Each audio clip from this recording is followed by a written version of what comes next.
আপনি দেখে থাকবেন আমাদের কিন্তু আহ্বায়ক জনাব নাহিদ ইসলাম বলেছেন যে নাম প্রকাশ করা হবে। আমরা তাদের আসলে চরিত্রের শেষটা একটু দেখতে চাই, কারণ তারা যখন এখন বিপ্লবটাকে গণ অভ্যুত্থানটাকে ধারণ করে তাদের যেভাবে বোল্ডলি এক একটা সংস্কার করা দরকার ছিল, এক একটা সিদ্ধান্ত নেওয়ার কথা ছিল, যেভাবে আমরা প্রত্যেকটা জায়গায় যে অপকর্মগুলোর বিরুদ্ধে মানুষ রাস্তায় নেমেছিল সেগুলোর শেষ দেখতে চেয়েছিলাম, সেগুলো যখন আবার সামনে আসে তখন এই গাফিলতির দায় তাদেরকে কিন্তু নিতে হবে। তারা আমরা যদি তাদের জায়গা থেকে ওই রকম একদম স্ট্রিক্ট ভাবে আইন শৃঙ্খলা রক্ষার ক্ষেত্রে বলেন, বিচারের ক্ষেত্রে বলেন, পলিটিক্যাল যে ইন্টারফারেন্স এটার ক্ষেত্রে বলেন, এরকম প্রত্যেকটা ক্ষেত্রে, আমলাতন্ত্রের ক্ষেত্রে দেখেন, আমরা যদি তাদের ওই বোল্ড সিদ্ধান্তগুলো পেতাম হয়তো আমাদের এই অবস্থা দেখতে হতো না। আমি একটা কথা বলেছি যে আমরা হয়তো অভ্যুত্থান পরবর্তী সময়ে বেশ কিছু পুলিশের সদস্য কিংবা হচ্ছে অন্যান্য বাহিনীর সদস্য যারা জনগণের আইন শৃঙ্খলার সাথে সম্পৃক্ত, তাদের থেকে আমরা তুলনামূলক অনেক ক্ষেত্রে ভালো ভালো আচরণ পাচ্ছি। কিন্তু আবার আমরা এমনও দেখছি যে এখন এমনও অনেক পুলিশ আছে, পুলিশ সদস্যের অফিসার আছে যারা তাদের জায়গা থেকে এখন আবার নতুন করে টাকা ছাড়া কাজ করেন। সো আলটিমেটলি তাহলে আপনি তার বিরুদ্ধে ব্যবস্থা নিতে পারেন নাই। আপনি যদি বলেন যে না আমি জানি না, আমার কাছে তথ্য না, এভিডেন্স, তাহলে আপনি আসেন কেন? আপনার গোয়েন্দা সংস্থা আছে কেন? যদি আমার এভিডেন্স দিতে হয় তাহলে আপনি কি কাজ করেন? তো এই জায়গাগুলোতে আমরা যেটা দেখেছি সবচেয়ে সমস্যাটা হয়ে গেছে গোড়ায় কিভাবে অভ্যুত্থান পরবর্তী বাংলাদেশে সিভিল সার্ভিস থেকে শুরু করে প্রশাসন, পুলিশ থেকে শুরু করে বিভিন্ন বাহিনীতে যদি 1000ও কালপ্রিট থেকে থাকতো, যে দলীয় বাহিনী হিসেবে কাজ করেছে, আওয়ামী বাহিনী হিসেবে কাজ করেছে, যে মানুষের সাথে অন্যায় করেছে, তাদের বিরুদ্ধে যদি দৃশ্যমান বিচার হতো, ব্যবস্থা হতো, তাহলে অবস্থা দেখতে হতো না। তারা প্রথম ফেল করেছে ওই অগাস্ট সেপ্টেম্বর মাসে। তারা এই ব্যবস্থাটা নিতে পারে না, এখন পর্যন্ত তাদেরকে পেলে পুষে রেখেছে। তারা এতদিন চুপ ছিল, এখন দেখছে যখন কিছুই হচ্ছে না, তারা এখন তাদের আগের কাজে করা শুরু করেছে। এই জন্য আমরা মনে করি যে আমাদের যারা উপদেষ্টারা আছেন তারা হয়তো ভাবছেন যে এখন তাদের পক্ষে হয়তো বা আবার ওই বোল্ড হয়ে যে সিদ্ধান্তটা নেওয়া দরকার ওইটা করা সম্ভব নয়। এই জন্য তারা কিভাবে সসম্মানে এখান থেকে একটা নির্বাচনের মধ্যে দিয়ে যেতে পারেন হয়তো এই চিন্তা করছেন। কিন্তু ব্যাপারটা হচ্ছে নির্বাচন দিয়ে দিলে সম্মান বেঁচে যাবে, এই চিন্তা যেন তারা না করে। কারণ এত বড় একটা অভ্যুত্থানের দায়িত্ব, এত শহীদার রক্তের দায়িত্ব শুধু একটা নির্বাচন দিয়ে যদি তারা শেষ করে এক্সিট নিতে চায়, আমরা বলি বাংলাদেশের মানুষের কাছে তারা আর কোনোদিন আশ্রয় পাবে না। সো যেটুকু সময় আছে আমরা চাই তারা তাদের দায়িত্বটুকু সাহসিকতার সাথে পালন করুক। এভাবে চুপি চুপি চলে যাওয়ার চেয়ে, দায় সারা চলে যাওয়ার চেয়ে সসম্মানে যদি একটা দেশের মানুষের জন্য কিছু করে বরং নিজে ক্ষতিগ্রস্ত হয়, ওই ক্ষতিগ্রস্ত হওয়াটাও সম্মানের। আমরা তাদেরকে আহ্বান করব তারা যেন অভ্যুত্থানটাকে ধারণ করে তাদের সিদ্ধান্তগুলো বাস্তবায়ন করে। আপনাদের থেকে ভাই একটা জিনিস খুব আশা নিয়ে বলছি, গুঞ্জন শোনা যায় এটা আমরা আর শুনতে চাই না ভাই। আমরা শুনতে চাই উনি এটা করেছেন, আমাদের কাছে এভিডেন্স আছে। এই বিষয়ে আপনারা তার মতামত জানতে চান, এই বিষয়ে এনসিপির মতামত জানতে চান, একজন উপদেষ্টার বিষয়, তিনি একজন উপদেষ্টা, আমরা এনসিপির প্রতিনিধি হিসেবে কথা বলছি। কিন্তু যখন আমরা গুঞ্জন না একদম সত্য শুনি যে ওয়াশিংটন ডিসিতে বসে থাকা 13,000 কিলোমিটার দূরে থাকা একটা লোকের সাথে বাংলাদেশের সকল মিডিয়া হাউস আমাদের কক্সবাজারে বৈঠক করায় দেয়, নাস্তা খাওয়ায় দেয়, তখন আর গুঞ্জনের কথা শুনলে ভাই আমাদের অপ্রস্তুত লাগে, বিব্রত লাগে আসলে। তো আমরা আপনাদেরকে আহ্বান করব, অবশ্যই আপনি যেটা বলছেন এটার একটু এভিডেন্স কালেক্ট করে আপনার সরাসরি তাকে প্রশ্ন করবেন। সে যদি এরকম যে কোনো ধরনের ব্যর্থতার দায়ের সাথে সম্পৃক্ত থাকে অবশ্যই তার এর জন্য জবাবদিহি করতে হবে একজন উপদেষ্টা হিসেবে। আমাদের যে জুলাই সনদ, এটার আমরা আইনগত ভিত্তি পাই, যেই ভিত্তির মধ্য দিয়ে আমরা আগামীর যে নির্বাচন, সে নির্বাচনের দিকে যাব। এবং আমরা যদি দৃশ্যমান বিচার দেখতে চাই ভাই, আপনি আমাদেরকে 1000 মামলার রায় দিয়ে দিতে পারবেন না, আমরা এটা বুঝি। কিন্তু আপনি যদি আমাদেরকে গুরুত্বপূর্ণ কিছু মামলার 50-100 আসামি যারা খুনের সাথে সরাসরি সম্পর্কিত, যাদের নির্দেশে হত্যাযজ্ঞ হয়েছে, আপনি যদি ওই শেখ হাসিনা, কামাল, আরাফাত, পলক এদের আপনি বিচারের রায় কার্যকর আমার সামনে না দেখাইতে পারেন, তাহলে আপনি কিভাবে প্রত্যাশা করেন যে বাংলাদেশে সবকিছু বাদ দিয়ে খালি একটা নির্বাচনের দিকে সবাই চলে যাবে? এটা সাধারণ মানুষও তাদের জায়গা থেকে মেনে নিবে না।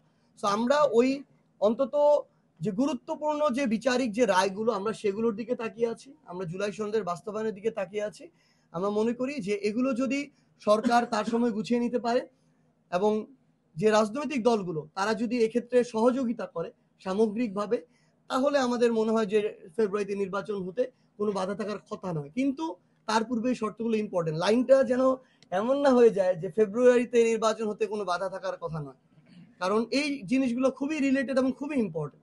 কিছুদিন আগে এরকম একটা ঘটনা ফেস করেছি। একজন যুব দলের কর্মী, সে একজনকে ফোন ধরতে বলল, তারপরে বললো যে ভাই ভিডিও শুরু করেন, ভিডিও শুরু করেন। এরপরে এসে আমাকে বললো ভাই আপনার সাথে তো একজন আওয়ামী লীগের লোক দেখতেছে। আমি বললাম কই, বের করে দেন। পরে বললো ঠিক আছে খুঁজে আনতেছি। আনতে গিয়ে সে আর নাই। একটু পরে বললো ভাই উনি মনে হয় চলে গেছে। তো এই যে এইটা যেন ভাই না হয় আপনাদের জায়গা থেকে, আমরা আশা করব আপনারা যথেষ্ট প্রফেশনাল, আপনার বিভাগীয় শহরে কাজ করেন, যে বলার জন্য বলা বা একটা মানুষকে বিব্রত করার জন্য বলা। আমরা প্রত্যাশা করব যদি এটা হয়, আমি আমার এখানে বিভাগীয় সাংগঠনিক সম্পাদক আছেন যিনি ফ্যাসিস্ট বিরোধী লড়াইয়ের এক যুগের দীর্ঘ সময় ধরে ওনার এই লড়াই, আপনারা প্রয়োজন হলে সরাসরি ওনার নাম্বার নেবেন। আপনারা এভিডেন্স আমাদেরকে যদি আজকে দেন, আমরা কালকের মধ্যে ব্যবস্থা নেব। আমার সাথে আপনার শেখ হাসিনার ছবি দেখছেন না? এটা ছবি তো সত্য। আমি 2019-এর ডাকসু নির্বাচনে নির্বাচিত হয়েছি। ডাকসু নির্বাচনে যে নির্বাচিত হয়েছিল যারা, তাদেরকে ডেকে নেওয়া হয়েছে, ডেকে নিয়ে তাদেরকে সংবর্ধনা দেওয়া হয়েছে। সেখানে আক্তার হোসেনও ছিল, সেখানে নুরুল হক নূরও ছিল। তো সেই ছবি দিয়ে যদি আপনি আমাকে জাজ করেন, সেটা তো হবে না। আপনি আমার অভ্যুত্থানের অবস্থান দেখেন, এক। 2 নাম্বার, আমার সাথে আপনারা আরো ছবি দেখবেন, সাদ্দাম হোসেনের ছবি দেখবেন। আমি আমার জেলা সংগঠনের যে কোনো প্রোগ্রামে বিতর্কে চ্যাম্পিয়ন হতাম, ক্রিকেট খেলে man of the match, man of the tournament হতাম। এই দুইটা আমি ভালো পারি, সোজা বাংলা কথা। তো ওই ছবিটা দেখায় যদি কেউ এটাকে ফ্রেমিং করে যে এই লোকটা এখানকার দোষর ছিল, এটা আমি মনে করি অপ্রাসঙ্গিক। আপনি আমাকে জাস্ট কয়েকটা জিনিস দেখাবেন। আমার একদম ক্রাইটেরিয়া ভাই স্পষ্ট। এক, জুলাই অভ্যুত্থানে জুলাইয়ের বিরোধী অবস্থান ছিল কিনা, থাকলে সে আমার এখানে থাকার কোনো সুযোগ নাই। যদি কেউ ভুলক্রমে আসে, আমরা যথাযথ ব্যবস্থা যত দ্রুত সময়ের মধ্যে নিব। 2, যদি রানিং কোনো পোস্টেড কেউ থাকে, আমরা তাকে নিব না, একদম ক্লিয়ার। তৃতীয়ত, বিভিন্ন অপকর্মের সাথে জড়িত কারো যদি আমাদের কাছে এভিডেন্স আসে, প্রথম কথা ভাই যেটা বললেন, আমরা দেখার সময় ভালো দেখেই নেই, কিন্তু পদ পাওয়ার পরে অনেকে এই পদের ইয়াটা সামলাইতে পারে না, ক্ষমতার অপব্যবহার করে ফেলে, আছে মানুষ। তো তখন আমাদের কাছে যদি এরকম তথ্য প্রমাণ আমাদের নেতাকর্মীদের মাধ্যমে আসে, আপনাদের মাধ্যমে আসে, যদি এরকম আসে, আমরা আমাদের জায়গা থেকে সর্বোচ্চ যেটা ব্যবস্থা নেয় ওই ব্যবস্থাটাই নিব। এখন পর্যন্ত আমাদের যতটুকু বুঝ, এই বুঝের জায়গা থেকে মনে হয় নাই যে প্রধান উপদেষ্টা পরবর্তীতে আবার কোনো রাজনৈতিক দলের সাথে রাজনীতি করতে চান, এটা আমাদের মনে হয় না। কিন্তু আমরা এটাও তাকে বলতে চাই, উপদেষ্টা পরিষদ দেখে মানুষের আশা জাগ্রত হয় নাই, প্রধান উপদেষ্টাকে দেখে মানুষের আশা সঞ্চার হয়েছিল। মানুষ এই অন্তর্বর্তীকালীন সরকারের উপর আস্থা রেখেছিল। সো বাকিদের সাথে তার দায়িত্বের তুলনা করলে হবে না, তার দায়িত্ব অনেক বেশি, এবং তার দায়িত্ব নির্বাচন দিয়ে চলে যাওয়ার মধ্যে সীমাবদ্ধ না। এটা একজন উপদেষ্টা চিন্তা করতে পারে, প্রধান উপদেষ্টা কোনোদিনও চিন্তা করতে পারে না। তো আমরা তাকে আহ্বান করব, তিনি একটা স্টেটমেন্ট এসেছিল অনাকাঙ্ক্ষিত, তারপরে প্রেস কর্মকর্তারা বললো এটা ভুলভাবে উপস্থাপন করা হয়েছে, আমরা সেটার দিকে যাচ্ছি না। কিন্তু আমরা এইটুকু বলি, এই বাংলাদেশে যে কোনো ফর্মে আওয়ামী লীগ রাজনীতি করার কোনো সুযোগ নাই।